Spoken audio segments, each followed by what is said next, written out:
This is Harry Drills, and you're listening to WNHHLP 103.5 FM, New Haven.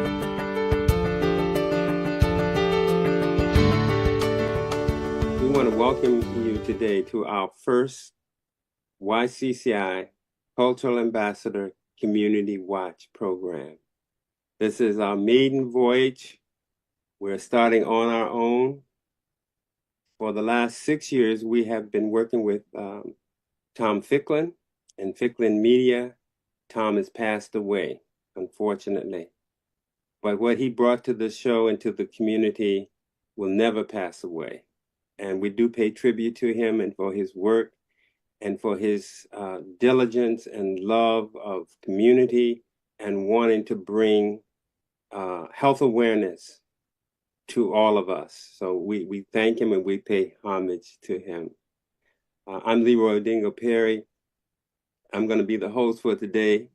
Reverend Morrison may be host on our next show. And so Reverend Morrison and Reverend Clayton are my co-hosts today. And AGA Althop, MD, PhD, professor of psychiatry at the School of Medicine, and also director of the Center for Collective Healing at Howard University. Great school. And Dr. Kareem Ibrahim, assistant professor at the Child Study Center and of psychology. So today we're going to look at biomarkers, translating biomarkers to care. But before I start, I just want my co-host to have a word, and then I'm going to go to our guests, and we're going to start this show off right. So Reverend Clayton, you want to bring us a word, maybe a little history about who you are for this show, and then followed by Reverend Morrison. Thank you, Dr. Perry, and happy to see all of our guests today. Before I go any further, I just want to reflect back on our time with our friend and brother, Tom Ficklin. It may have been a shock to many of us of his sudden passing, but Tom was always aware of his mortality. And he would always share with us the importance of being in the moment with each other. And we'd always speak about the now and the afterlife. So just wanted to share that phrase or that statement with you in his fond memory. I am Elvin Clayton, and I've been a culture ambassador for the last 13 years. I pastor the Walters Memorial and Revival Church in the city of Bridgeport, Connecticut. And I have some of my wooden children behind me, one of my great hobbies.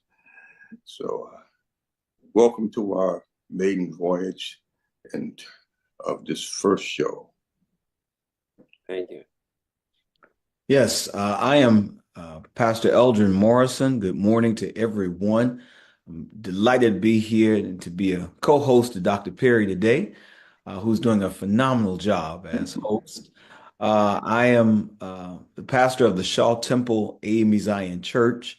I was the pastor of the Varick Memorial Church in New Haven, Connecticut, when this cultural ambassadorship program was really envisioned, and I was so very happy to be a part of it, and I'm grateful that I could continue to be a part of this great work, because it's not only affecting those who are in the local vicinity of New Haven, but it's nationwide, and really what we're doing should be and can be worldwide, really.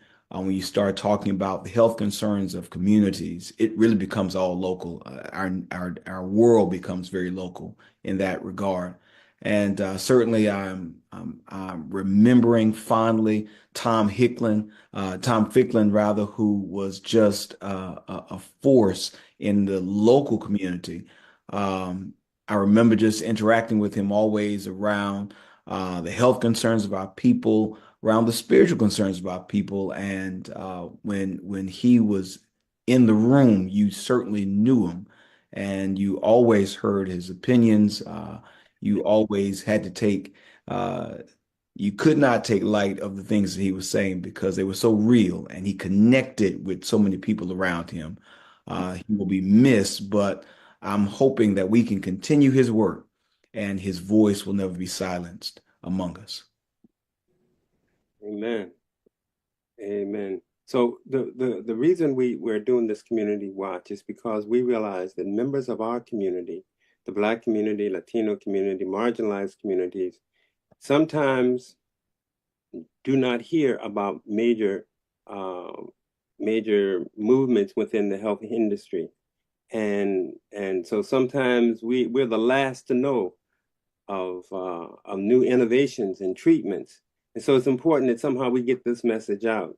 And we're gonna make sure this show is published everywhere possible, in every community, every church and community center and agency, so that we can at least get the word out. And that's what we have been trying to do for the last 7 or 8 years, and we're going to continue to do it. So today our show is on translating biomarkers to care. So researchers have been investigating how biomarkers can be used to diagnose, treat, and potentially prevent major psychiatric disorders. And that is just phenomenal in itself. It comes with some ethical concerns. How, for example, if you've been diagnosed but you don't show symptoms, are you treated? Or are you treated in a particular way? How are these things reconciled? And when we say biomarkers to care, we also are looking about how do we translate that biomarker into care. And that's why AZA and Dr. Ibrahim have gotten together. And at the end of the show, they're gonna overwhelm us with their collaborative understanding of how this might make a significant change and difference within our community. So I can't wait to hear this. We're going to start out with Dr. Ibrahim, and if you can just tell us about your study, how long it's been going on, are there exclusions? What are the benefits, risks, or whatever with your study? And let me say that all of these men are musicians, except for Reverend Morrison. I'll have you know I do play the trombone. Oh, awesome. I did not know that. Uh-huh. That is awesome. That is awesome. All right, Dr. Ibrahim. Okay, thank you. It's great to be here, and in the spirit of the work that Tom Ficklin has pioneered here, and to continue that legacy today. The work in my lab really focuses on understanding emotion regulation, and the reason for our focus on emotion regulation specifically is because this is thought to be a feature common to several child mental health conditions.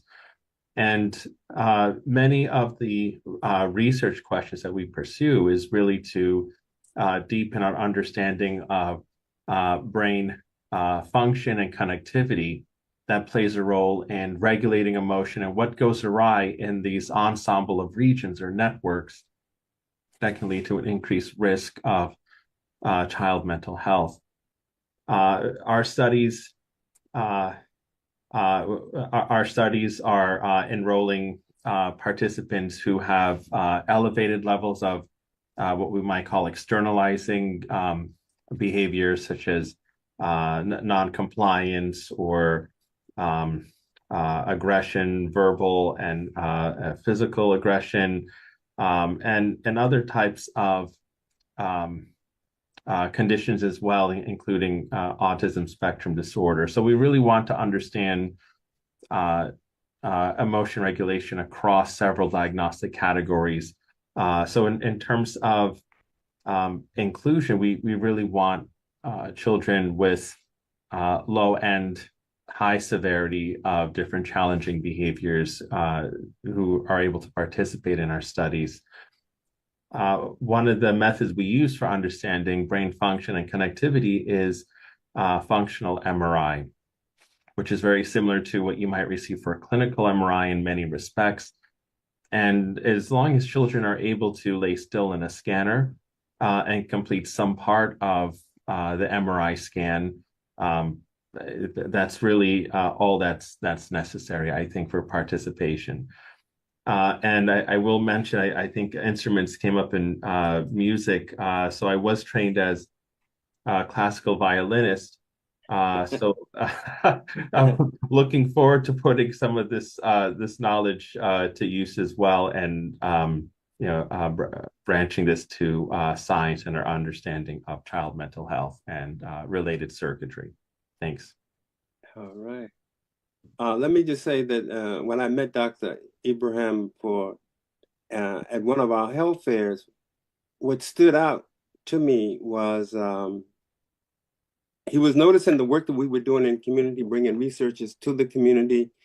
And he was one of the 26 researchers who was at the park on that day. But the thing that impressed me most was that he said, I had a young man ask me, how do I heal the hurt in my head? And I thought that was what medicine really ought to be about. How do we heal the hurt?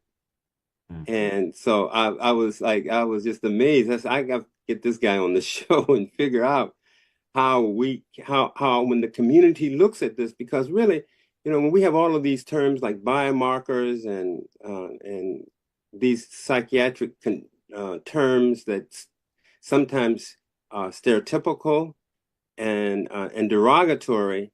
I mean, we need to break down medicine into how do we heal the hurt? And that's what we do in ministry. How do we heal the hurt?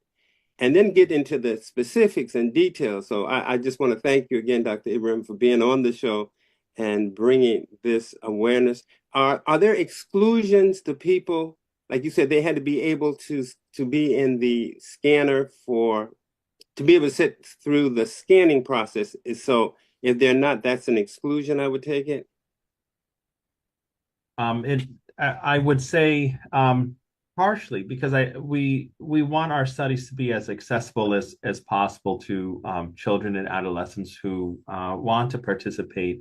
Aside from the age range, which typically we're focused on ages 9 to 12 or school age children at a time where risk for some of the challenging behaviors that we're focused on tend to begin to rise or peak during this time. But aside from that, I think as long as a participant is able to complete some part of the scan, that would be fine. So I think we also have other modalities of neuroimaging that might be more of a better fit for some participants who might not be able to complete an actual MRI scan. And I think we'll probably get to this in a bit as well. But in terms of exclusionary, it's very, very, very few items, and that's intentional. So that way we can increase the diversity and the accessibility of our studies. Reverend Clayton, Reverend Morrison, you have any questions or comments at this time? I do have a question for Dr. Ibrahim. When that young man asked you that question, how do I stop the hurt in my head? What response were you able to give him? Well, the response I gave, I think, was more of a response of I mentioned that, I thanked him for sharing this, first of all. I don't think, I think for me, it was the first time that a participant has ever expressed that so directly and had this type of insight that was communicated directly to me at this time. I felt this really captures the essence of what we're doing and why we're here. And we want, and what I explained to the participant was that's really the long-term goal of why we're doing this research, and the long-term goal of taking discovery from the lab bench and translating this to the bedside and to improve clinical treatments for children and adolescents who struggle with mental health conditions, increasing the precision of treatments or efficiency of treatments. So I thought it was a very far-reaching question that he asked that we're not necessarily there yet, but that's where we hope to be. Thank you, Ryan. Thank you very much. Thank you. Could I ask you just I guess general? I saw the advertisement for this study, and it's clear to some, but from 5 to 15 in terms of the age range. How do you really explain this study to the average parent that we might have in our congregations or in our community? How do you really explain what you'd like them to submit or to include their child in? Thank you for that question. Well, when we discuss our study and the work that we do to the community, the first thing we emphasize is the work we're doing is really to understand how children regulate emotions and what might go awry in the brain networks that are linked to regulating emotions that can lead to difficulties with behavior and child mental health conditions. I think because the study is really has this scope of understanding brain function and connectivity across several conditions and behaviors. We describe this to parents and caregivers as we have different arms, what we call arms of the study. We have arms of the study for children with high and low levels of externalizing problems, and with and without autism spectrum disorder. One other, yes, you're welcome. And one other aspect I'll mention that I think many participants benefit from is we do our best to provide as much information that we can that would be of help to parents and caregivers. One of these items is a diagnostic summary of the assessments we conduct in-house in the lab for child mental health and autism. So we work very hard to provide a informative summary. We tailor this to the needs of the parents. Oftentimes this might be used for pursuing special education services and through school districts. So I think in my experience, this has been one of the more immediate benefits to participants from our studies. You have a second question, Reverend Morrison? Yeah, I would like to dig more into that. So we've got if we've got a community of parents that are already a bit skeptical of the medical field itself, how understanding are you to that caregiver, that parent who might want to have their child included in this study, but is a little fearful of maybe that child being identified maybe on the spectrum or identified as having aggressive behavior and then being sort of, I don't want to say picked on, but picked out in school, how that might affect that child and that family. Thank you for that question. So I think, this often comes up during our discussion with parents as they weigh the options of pursuing a study like this. I think one thing that we often emphasize is the confidentiality of the work that we do. So, and is part of any top part of clinical, right, and patient oriented research, the identity of participants is not disclosed. There's a unique ID that's associated with participants, and so there should be no direct way to link a participant's identification with their study ID. So this will be kept confidential. In terms of some of the stigma that might be associated with some of the constructs that we study, we're very mindful of this, and this often comes up when preparing diagnostic summaries for participants. I think we put well, first there's discussion with parents and caregivers in terms of what they need these summaries for from the study, and I think the language we use, we're very mindful about the stigma of some of these constructs, and I think really depends on what the parent or caregiver is pursuing. But yes, we often we often are aware of stigma. We use language that's that we hope is more adaptive and that will have a greater benefit, with a focus on strengths for the child in some of these summaries as well, in areas of growth. Thank you.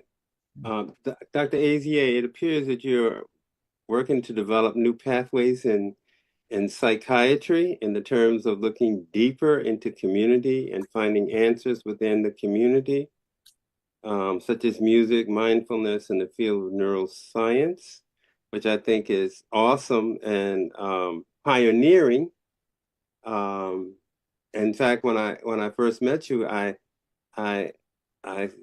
you just blew my mind. So I said I wanted to come to one of your sessions just to see how in practice this worked.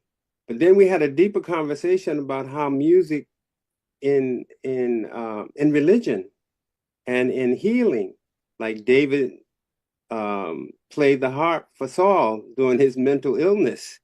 So then I started to think again about the slaves, digis and dirties and their music, and how it has helped the people for 300 years survive, racism in America. So I'm interested in your study and how we put these studies together in terms of bringing about health and healing awareness in our community. So tell us about yourself and your study, and let us get the flavor.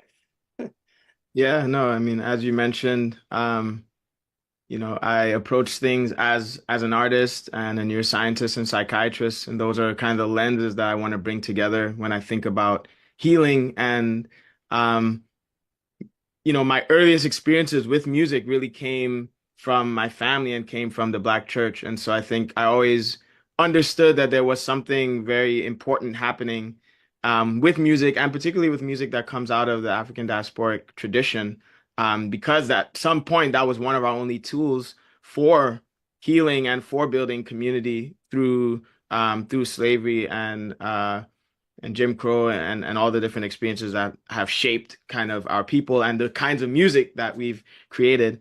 But it really wasn't until I got into psychiatry as a resident that I really started to see the potential real clinical impact that music could be leveraged to achieve.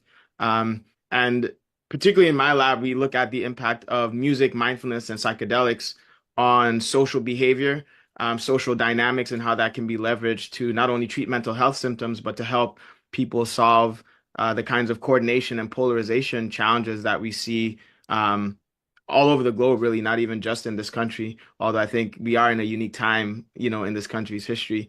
And so our studies really look both at mechanism, how can we better understand the ways in which these different tools I mentioned shift the brain, the heart, and physiology, and how that can be leveraged to improve our health, particularly again in community and group social settings.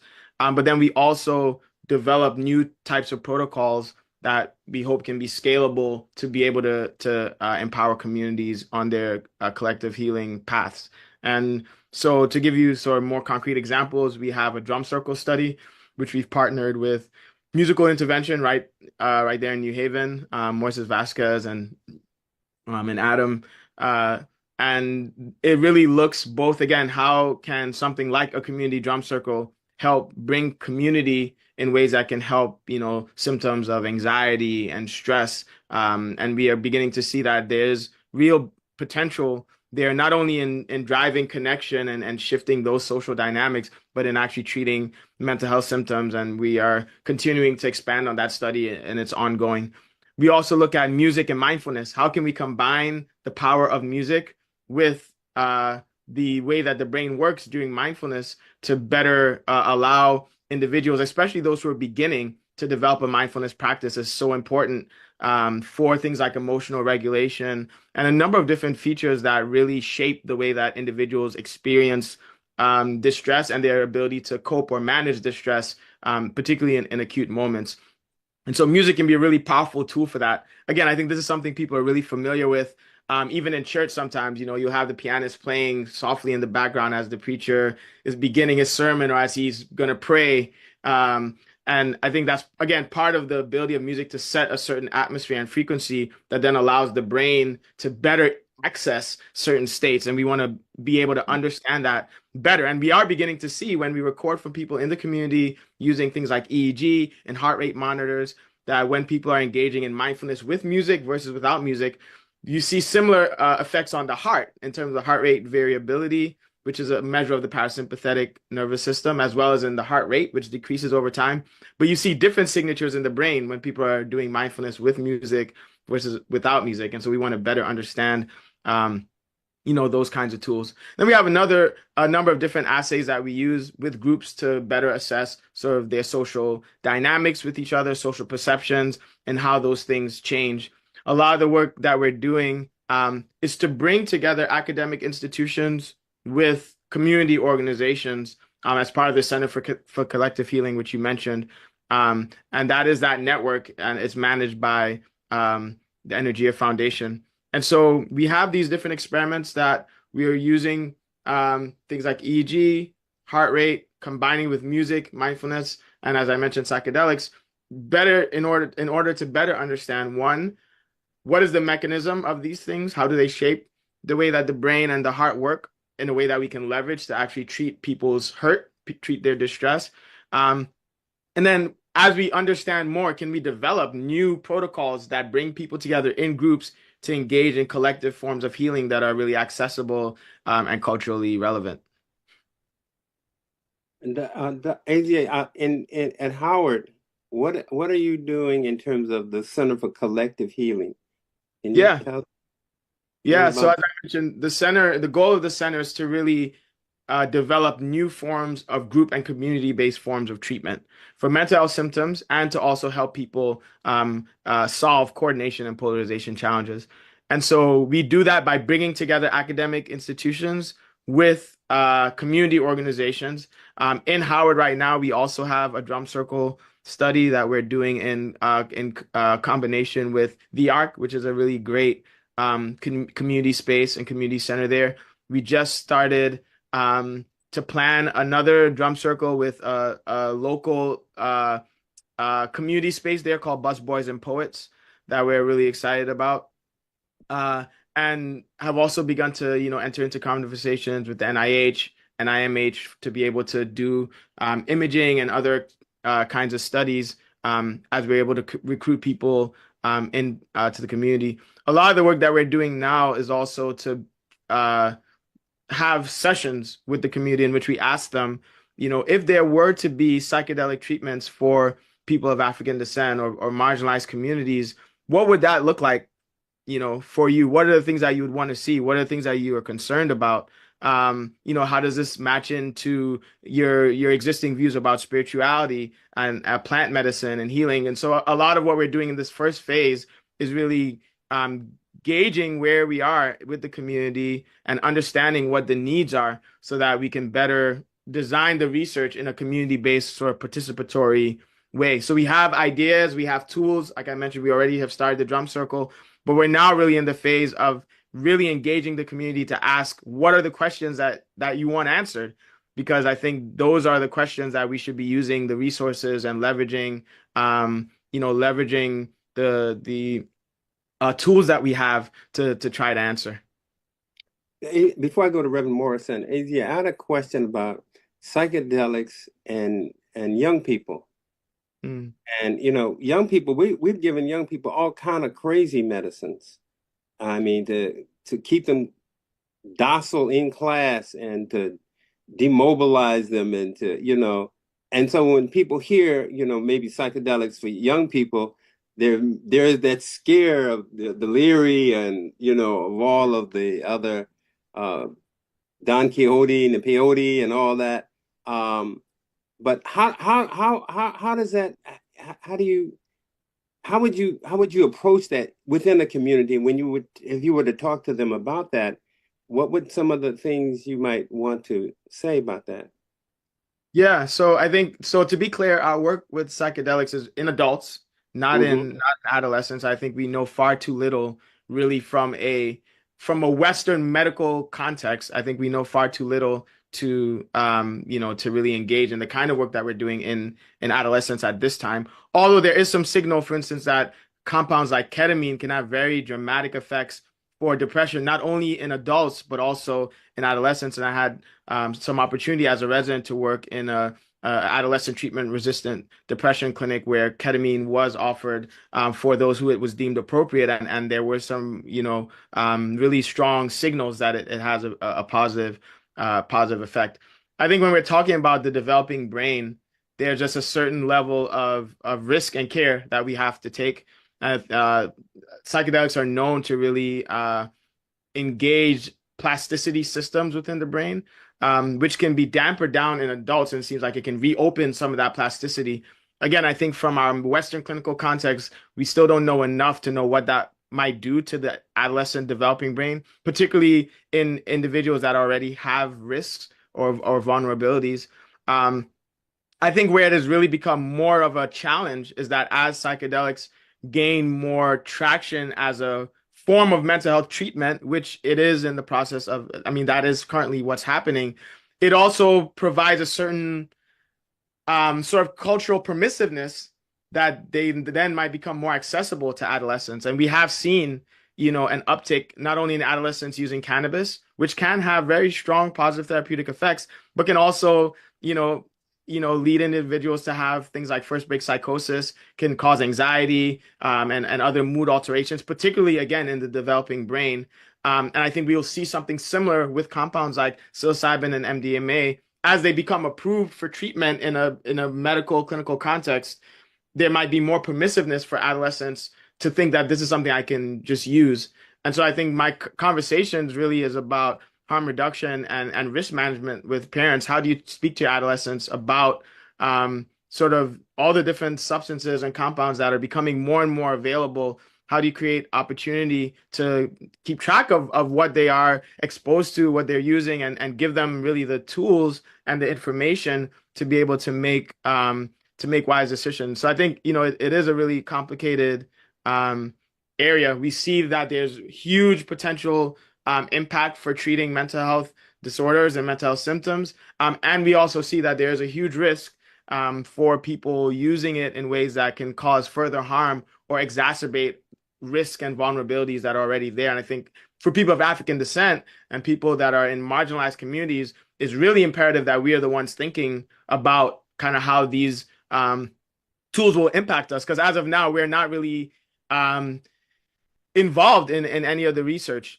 in a significant way. So what we know about psychedelics in a clinical context is largely based on people of European descent who have a high socioeconomic status. And it remains to be seen what the impact will be in our communities. Again, I'm speaking from a Western medical clinical context. These compounds have existed for centuries, millennia in different indigenous and traditional communities where they are really embedded into their whole cultural, socio-emotional, spiritual framework. That's not what we are talking about when we talk about it in the clinical medical context. Reverend Morrison? Yeah, Dr. Perry, I was thinking about when you were talking earlier and Dr. Azier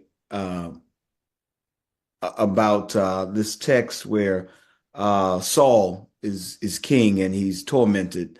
He's upset. His behavior is erratic, I suppose. And David is actually brought in to be a musician and to calm him down. And how often that has happened in our communities, how music has been so therapeutic and helpful in that way. And then as you were talking, Doc, I was really kind of thinking about what music should I be playing to get people to give more in church. What kind of background music should be playing?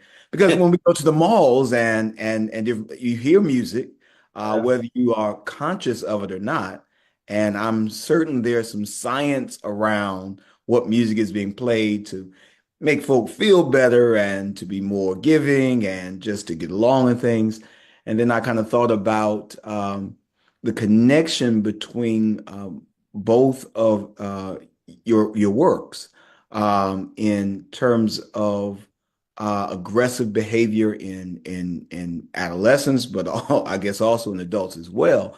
And one of the hats I wear is a chaplain for the sheriff's office here in Cobb County, and thinking about the music that is being played throughout our detention center.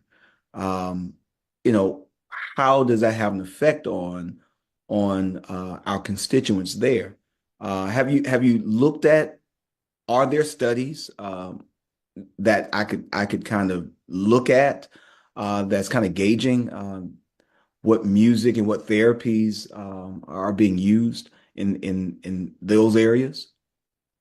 Yeah, yeah. Thank you for that question. So I wasn't going to do this, but this is the second time that David has been referenced. Oh, okay. That's actually my line name. And Wow. but I think Okay. this is important though, because you reference this idea of music as a part of David's identity and how he was able to use that in a therapeutic context. So that's something that I'm really familiar with and think about a lot.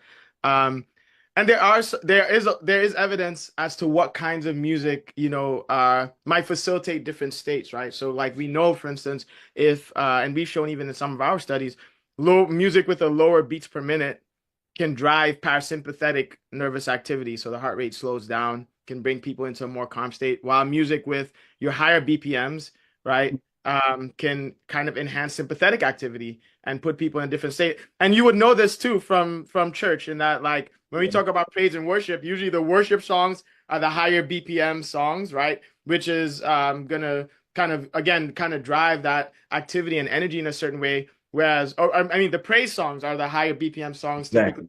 Some of the worship songs are usually more, lower BPMs, bringing people more into a solemn sort of meditative state. And so we already intuitively use some of this information, but there's now science to really back up, why we even use um, these different features of music. We've done some study in collaboration with Joy Hirsch at the BFL to show, for instance, one of the most common chord progressions that you find in gospel music, jazz music, and other Western kinds of music can drive synchrony between individuals, and make them feel more socially connected when they're actually engaging with each other, and can activate unique areas of the brain. So now we're also looking at, what kind of chords does the pianist or organist use, and how might that actually really shift the ways in which people feel connected. And we now have evidence that indeed, that is the case.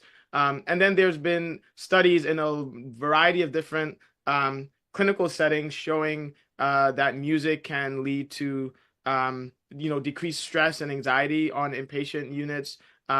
People can recover faster from things like heart attacks and strokes when music is a part of the milieu that they're recovering in. I don't know as much specifically about work that's been done in detention centers, but I think the evidence for what kinds of music can support sort of a therapeutic milieu or therapeutic environment is certainly there. Mm. I know this is I mean we've known this stuff, as you said, in church and things for forever. We've kind of practiced this. I'm remembering The late Dr. Y.T. Walker always talking about the same music that was played in the blues on Friday and Saturday night was the same really beat and rhythm that was played in church on Sunday. And quite frankly, other than Reverend Clayton, I got all my musicians from the club, really. I know his was classically trained in church, but mine came from the club, and I just got to come to church on Sunday and play. So music is so integral, and it's interesting that now we're seeing studies on how it impacts our health and healing process. But I'm also thinking about the fact that in our schools now, we we allow teachers and want them to play different kind of music during the instructions time. And wow, and how it's impacting our students in their learning, and how they're able to learn and catch on. And even my kids, they have a song for everything. Every kind of lesson they have, they create some kind of song around it. So Yeah, it's so much. yeah, and I was gonna say that two things actually sparked from that. One is that we know music has this incredible ability to facilitate recall, even in individuals with late dementia or Alzheimer's who are even nonverbal. Playing certain songs from an era of their life will actually cause them to become responsive and verbal and recall memories that are there but aren't accessible without the music. So we know music is very powerful in sort of the encoding and retrieval of memories across the lifespan. But the other thing that I thought about, as you mentioned, our children and schools is just as music can facilitate um, states of healing and move things in a therapeutic way, music can also embed certain negative messages and cause harm, right? And so I think Hmm. we've seen a lot of popular music that the infectious nature of the rhythm and the beat is used as a vehicle to provide certain messaging to youth and adolescents. I have a student that's working with me at Howard on the impact of certain music on youth and adolescents, and it's really common that, for instance, um, you know, teens, adolescents that are going to go hit a lick or, engage in some activity will play certain music to pump themselves up and hype themselves up to get into a certain energy state where they can then go do the thing that they are going to do. Right. So I think it's important for us to think about music from its therapeutic aspect, but also to think about like what are the ways that it can actually harm the community and um, how are we addressing that, Yeah. particularly with the adolescents. I never thought about that. That's very interesting. Very interesting. Wow. Let me before I go to Reverend Clayton, Reverend Dr. Abraham, when we look at biomarkers as in terms of diagnosis and treatment and prevention of disease, I think one of the reasons I've wanted you and AZA to be on this is because I wanted to see how, like for you with the MRIs and the biomarkers, I think you leave people at a certain point. You bring them to the water hole where they can drink, and you say, we can see this, but then what are some of the treatment forms that might be possible uh, once we get the diagnosis? I think that's an interesting dilemma, particularly for people of color who don't have funds or information or access.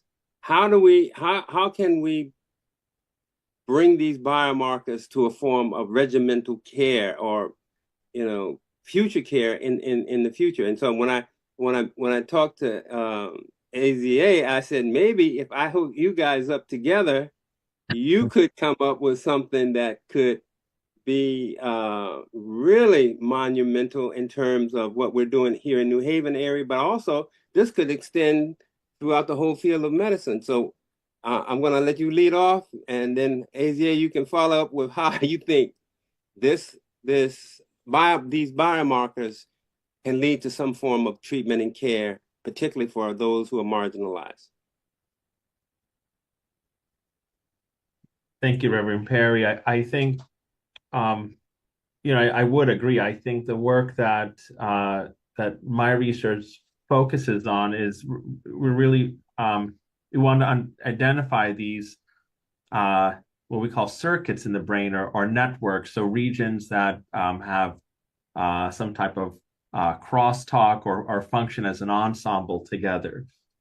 And a main driver of our work is really to understand which networks are associated with different domains of symptoms, which we know is related to difficulties with regulating emotions.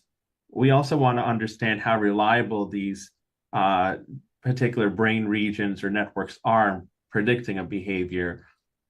We ask some participants who are able to complete the MRI portion successfully to come back in different time intervals to understand more about these brain regions, if they can predict a similar symptom or the same symptom at later ages in children.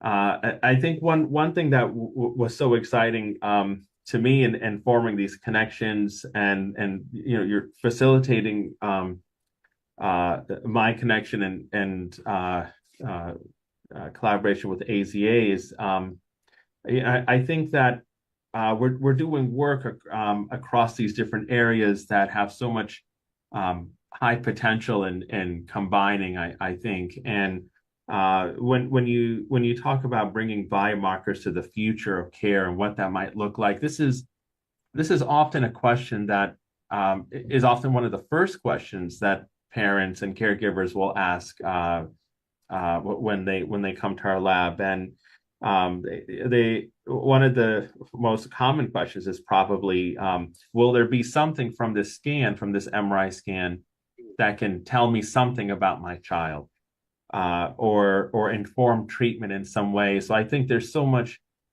eagerness and enthusiasm for this from participants, parents, and caregivers who want this information. And now we recognize that conducting an MRI, now MRI has some strengths in understanding different regions and networks of the brain. But we also understand that not every child may be able to complete an MRI scan because of some aspects such as the noise or the confinement in the scanner. And for this reason, in thinking about bridging biomarkers from the lab to the clinic, we've integrated other methods such as NEARS, where children wear a cap on their head essentially, and they're sitting in what looks like an office chair across from a computer. So these other neuroimaging modalities, which measure the same construct as MRI, or what we call the hemodynamic response, can be used to help us bridge this gap in a way that we can. The thought is that, can we identify these neural markers with MRI, validate them with a more cost-efficient means or mechanism such as NEARS, and combine that with treatment? And I'm going to pass it to AZA because I think this is where the future is really making this leap from identifying markers to implementing it in some type of a treatment intervention. Yeah, and I think the work that has been going on here, and the work that Tom, I think is a big inspiration for, is already beginning to bear fruit in a number of different ways. And Dr. Ibrahim and I had a chance to already meet and start talking about actually pragmatically, like, what are the ways that we can collaborate, and already have a few ideas and the things in the work that we're excited about. And so I think one place that we both were really excited about is this idea that he's seeing children that have problems with emotional regulation, and being able to identify networks and structures in the brain that might be correlated or maybe even causative for some of those challenges. One of the tools that we're using is mindfulness, which is directly, integrated into how we are able to control emotion. Many of the brain regions that have shown now on things like MRI and fMRI structural and functional changes in people that are experienced meditators are exactly the kinds of regions that are important for control and regulation of emotion, areas like the prefrontal cortex, areas like the default mode network, insula, the amygdala, anterior cingulate cortex. So already there's an intervention that we're working on. And again, with music, it becomes now even more accessible. But there are interventions we're already working on that directly target, the downstream symptom profile that he is creating the biomarkers for. And so one way to go about this is to ask, when we look at these biomarkers, before an intervention like our live music mindfulness study, if children go through an 8 to 12 week, sort of program where they're learning how to engage in mindfulness with music, do we see changes in any of these structures or functions or networks, after? Or can we predict, based on what we see on those scans, what type of children will best benefit from this kind of training versus others? We also have our drum circle study, where, again, it's something that, children love to come together and make noise, right? So how can we integrate something like the drum circle as part of a treatment protocol over time to, again, see what things change in the brain, or can we use these biomarkers to actually predict what type of children might do best, with these types of interventions? And so those are areas where we already are very excited about overlap, because it really just seamlessly brings the kind of protocol development that we're working on with the kinds of biomarkers and tools that Dr. Ibrahim has. The other area that we've talked about is in sort of data analysis. So you can record, these many different types of scans and have a huge data set. Your ability to pull out, the right signal out of that rich data set is really based on what kind of analytical tools do you have. And so he already has some that he's developing in his lab. We have some we're developing in our lab, and we're really eager to sort of start collaborating around bringing these different analysis tools together to be able to really pick out the signals out of these rich data sets. That's amazing. Absolutely amazing. We only have a few minutes left. Reverend Clayton, you want to have a word before we close? I mean, I'm just elated. I don't know. Do we get credit? Do we get a credit in the study when you guys write this up? Is there a footnote somewhere? We'll put you in the acknowledgments. We'll definitely put you in the acknowledgments. Yeah, sure. Yeah. Listen, this has been a rich and informative session, and I certainly want to thank Dr. Ibrahim and Dr. AZA for sharing with us. We applaud our new host, and all the way from Atlanta, Georgia, our co-host, Dr. Morrison. We're just grateful for this wonderful day. Peace to everyone. We must honor the time. Yeah, we're out of time. Thank you. And we've got to meet again and see what comes of the findings of you two guys together. That will be awesome. And the community, I'm sure, will be waiting with bated breath to hear how this works out. So thank you again, and thank all of you for being on the show. Again, God bless you, and we hope to see you soon. This is Harry Dros, and you're listening to WNHHLP 103.5 FM New Haven.